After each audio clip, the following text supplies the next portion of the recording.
معزز سامعین، آداب۔ آج جو کتاب آپ کی خدمت میں پیش کی جا رہی ہے اس کا عنوان ہے پطرس کے مضامین۔ یہ کتاب فروری سن 2003 میں فضلی سنز پرائیویٹ لمیٹڈ کی جانب سے شائع کی گئی اور یہ کتاب national audio library for the blind کی جانب سے پیش کی جا رہی ہے۔ میں ہوں صداکار حمیرہ تحسین۔ پیش خدمت ہے مضمون نمبر 15 از جناب پطرس بخاری، دوست کے نام۔ از لاہور، اے میرے کراچی کے دوست، چند دن ہوئے میں نے اخبار میں یہ خبر پڑھی کہ کراچی میں فنون لطیفہ کی ایک انجمن قائم ہوئی ہے جو وقتاً فوقتاً تصویروں کی نمائشوں کا اہتمام کیا کرے گی۔ واضح طور پر معلوم نہ ہو سکا کہ اس کے کرتا دھرتا کون اہل جنون ہے، لیکن میں جانتا ہوں کہ آپ کو ایسی باتوں کا بے انتہا شوق ہے اور مدت سے ہے، اور آپ ادب اور آرٹ کا ذوق صحیح رکھتے ہیں۔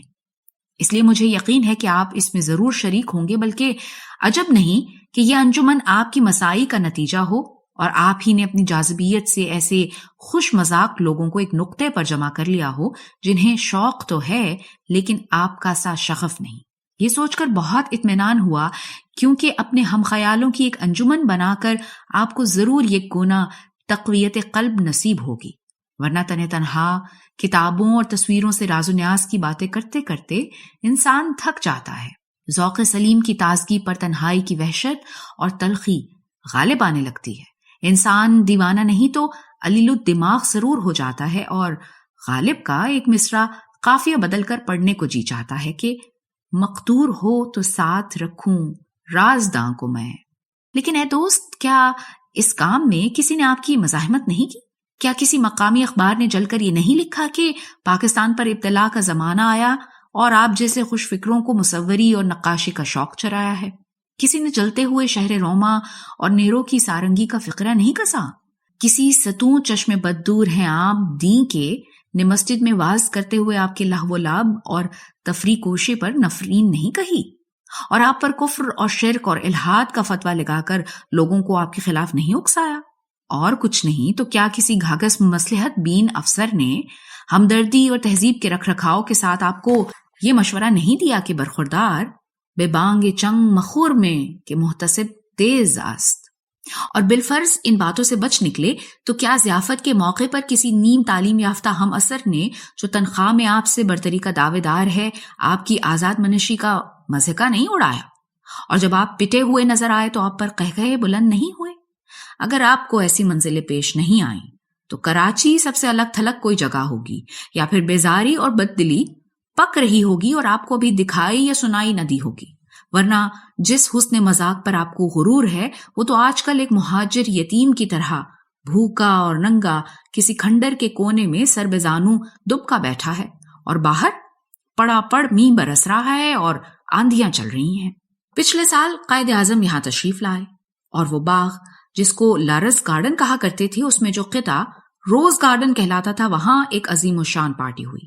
اس دن جو پاکستانی لاہور کا پہلا جشن کا دن تھا، روز گارڈن کا نام گلستان فاطمہ رکھا گیا، اور یہ نام ایک بورڈ پر لکھ کر باغ میں جو چھوٹی سرخ اینٹوں کی خوبصورت محراب استادہ ہے اس کی پیشانی پر نصب کیا گیا۔ لیکن اس کی کتابت ایسی کرہ اور طفلانہ تھی کہ مدرسے کے لڑکوں کو بھی کسی انسپیکٹر کی تشریف آوری پر ایسا قطعہ لٹکاتے ہوئے شرم آتی۔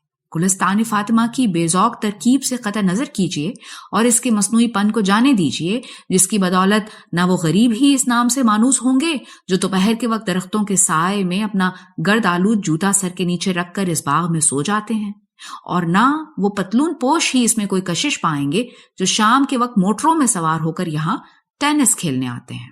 لیکن جب ان جلوے کی پیاسی گنہگار آنکھوں نے اسے یوں ایک نمایاں جگہ پر منقوش دیکھا تو نظر اور دل دونوں مجروح ہوئے، کیونکہ ایسے شاندار موقع کے لیے اس سے بدصورت کتابت کی نمائش ذہن میں نہ آ سکتی تھی۔ مسلمانوں کی قوم، وہ قوم جو کئی پشتوں سے فن خوش نویسی کی علم بردار ہے، جس نے قرآن پاک کے ہزاروں نسخے اس صنائی اور ہنرمندی سے لکھے کہ کاتب قدرت نے بھی ان کو آفرین کہا ہوگا۔ پنجاب کا خطہ وہ خطہ ہے جسے نستعلیق کی ایک جدید اور جمیل طرز کے موجد ہونے کا فخر حاصل ہے۔ لاہور کا شہر وہ شہر جہاں ہر گلی میں خوشنویس رہتا ہے اور جہاں حکیم فقیر محمد مرحوم جیسے استاد فن پیدا ہوئے جن کے سامنے ہندوستان بھر کے جادو رقم زانو قلم تہ کرتے تھے. اور اس پر یہ حال ہے کہ اس تقریب سعید پر اس شہر میں مسلم قوم کی طرف سے عقیدت اور محبت کے صرف 2 لفظ لکھنے پڑیں اور ان کے بھی دائرے غلط ہوں اور نشست بے ڈھنگی ہو.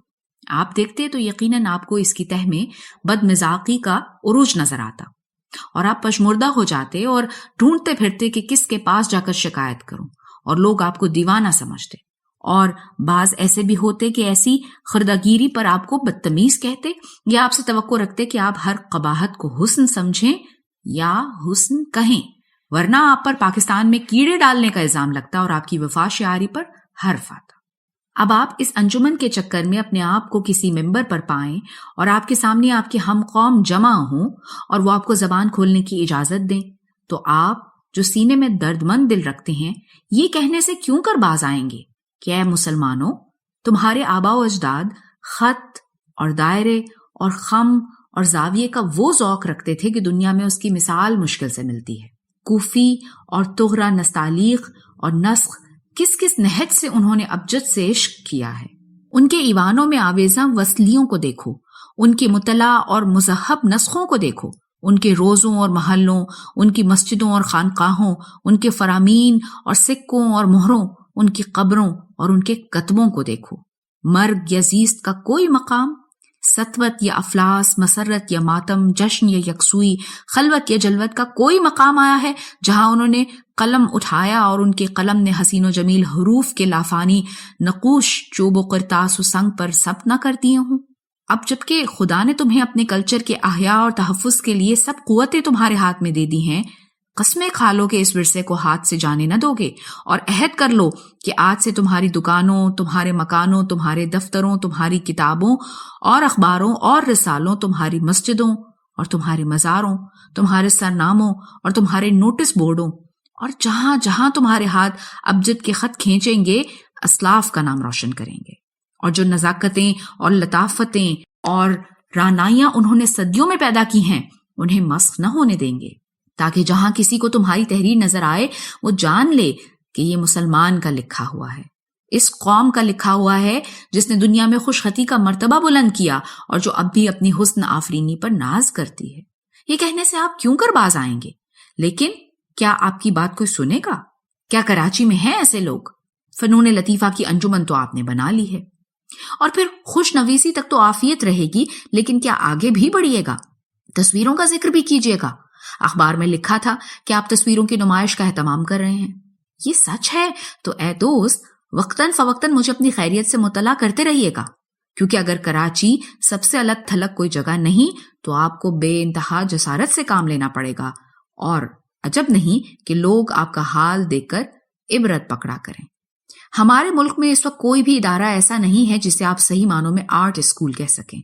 لاہور یونیورسٹی کے نصاب میں آرٹ بحیثیت ایک مضمون کے شامل تھا، لیکن یہ ایک مخلوط سا شغل تھا جس میں تھوڑی سی موسیقی، تھوڑی سی مصوری اور کچھ صنعت اور دستکاری سب چٹکی چٹکی بھر پھینک دی گئی تھی، اور اس معجون کو ایک زنانہ مشغلہ سمجھ کر صرف لڑکیوں کے لیے مخصوص کر دیا گیا تھا. یہ مضمون اب بھی نصاب میں موجود ہے، لیکن کب تک؟ فی الحال تو ایک یورپین خاتون میسر ہیں جو یہ مضمون پڑھاتی ہیں. وہ کہیں ادھر ادھر ہو گئیں اور کوئی عورت ان کی جگہ دستیاب نہ ہوئی تو یہ قصہ بھی پاک ہو جائے گا، کیونکہ لڑکیوں کو پڑھانے کا کام خدا نخواستہ کسی مرد کے سپرد ہوا تو زلزلے نہ آ جائیں گے. اور پھر اس مضمون کا حلیہ بھی سرعت کے ساتھ بدل رہا ہے. موسیقی تو تہ کر کے رکھ دی گئی ہے، کیونکہ ہو تو بھلا کسی کی مجال کہ اس کی بیٹی اس کے دستخط سے لکھوا بھیجے کہ ہمیں گانے کا شوق ہے. باقی رہی تصویر کشی تو ایک ملنے والے اگلے دن سنا گئے کہ ایک کالج نے کہلوا بھیجا ہے کہ ہماری لڑکیاں جانداروں کی شکلیں نہ بنائیں گی. چنانچہ تجویز ہو رہی ہے کہ تصویر کشی کی مشق صرف سیب، ناشپاتی، مرتبان یا پہاڑ، دریا، جنگل پر کی جائے. اس پر ایک آدھ جگہ بحث ہوئی، شریعت کا قدم درمیان میں آیا. ایک روشن خیال مولوی صاحب نے صرف اتنی ڈھیل دی کہ ہاتھ کی بنی ہوئی تصویریں تو ہرگز جائز نہیں، فوٹو البتہ جائز ہے. وجہ یہ بتائی کہ فوٹو میں انسان کی شبیہ ہو بہو ایسی ہی ہوتی ہے، ہاتھ سے تصویر بنائی جائے تو اس میں جھوٹ ضرور سرایت کر جاتا ہے. کسی نے کہا فوٹو بھی تو کئی حرفتوں سے لی جاتی ہے اور بعض فوٹوگرافر بھی تو بڑے فنکار ہوتے ہیں۔ جواب ملا کہ چابک دستی اور تکلف سے کام لیا جائے تو فوٹو بھی جائز نہیں رہتا۔ غرض کہ ان کے نزدیک اسی ایک فوٹوگرافر کا کام حق و راستی کا آئینہ دار ہے جو لاہور کی چڑیا گھر کے باہر 4 آنے میں تصویر کھینچتا ہے۔ یہ حال تو جاندار اشیاء کا ہے۔ باقی رہے جنگل، پہاڑ، دریا، تو وہاں بھی ایک نہ ایک دن کوئی کوتوال حق بین مصوروں کے جھوٹ کو گردن سے جا دبوچے گا اور آپ چیختے اور سسکتے رہ جائیں گے کہ یہ تو وین گو ہے، یہ تو بہت بڑا آرٹسٹ ہے، اور آپ کے ہاتھوں سے تصویر نوچ کر پھاڑ دی جائے گی۔ ان حالات میں چغتائی کے جینے کا امکان بہت کم ہے۔ کوئی بات سچ بھی ہوتی ہے اس کی تصویروں میں۔ درخت تک تو مجنوں کی انگلیاں معلوم ہوتے ہیں، اور پھر انسانوں کی تصویریں بنانے سے بھی تو وہ نہیں چوکتا، اور صرف مرد ہی نہیں بلکہ عورتیں بھی۔ غزالی چشم، سینہ چاک اور بعض اوقات محرم کے بند تک دکھائی دے جاتے ہیں۔ گو یقین سے کچھ کہنا مشکل ہوتا ہے کیونکہ چغتائی کی تصویروں میں تسمے، ڈوریاں، پھندنے بہت ہوتے ہیں، اور سمجھ میں نہیں آتا کہ یہ تکمہ یا ڈوری لیلا کے لباس کا حصہ ہے یا ناقہ کے ساز و سامان کا۔ لیکن چغتائی کی وجہ سے ایک سہولت ضرور نظر آتی ہے، وہ یہ کہ لے دے کے یہی ایک ہمارا مصور ہے، اسے دفن کر دیا تو یہ وبا فوراً تھم جائے گی اور ہماری مصوری ایک ہی ضرب سے ہمیشہ کے لیے پاک ہو جائے گی۔ باقی رہی مغلوں کی قدیم تصویریں یا ایرانی مصوروں کے قدیم نمونے جو چند لوگوں کے پاس بطور تبرک محفوظ ہیں، یا جن کی انڈیا آفس کے عجائب خانے کی تقسیم کے بعد پاکستان کو مل جانے کی امید ہے، تو ان کو کسی اور ملک کے ہاتھ بیچ کر دام وصول کیے جا سکتے ہیں۔ کیا کراچی میں لوگوں کا یہ خیال نہیں؟ اگر نہیں تو کراچی سب سے الگ تھلگ کوئی جگہ ہوگی۔ لیکن یہ کیوں کر ہو سکتا ہے؟ کراچی کون سا ایسا جزیرہ ہے اور کون سی ایسی گمشدہ بر اعظم میں واقع ہے کہ ارد گرد کے سمندر کی کوئی لہر وہاں تک نہ پہنچ سکے گی؟ آپ کو تعمیر اور تخلیق کی سوچ رہی ہے، لیکن یہاں تو تخریب کا دور دورہ ہے۔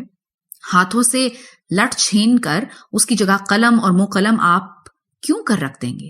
آپ کوئی سا ہیجان پیدا کیجئے، آپ کے دیکھتے دیکھتے وہ تخریب کی راہ اختیار کر لیتا ہے۔ لوگ جس چیز کا نعرہ لگا کر اٹھتے ہیں، سب سے پہلے اسی چیز کا خون کر لیتے ہیں۔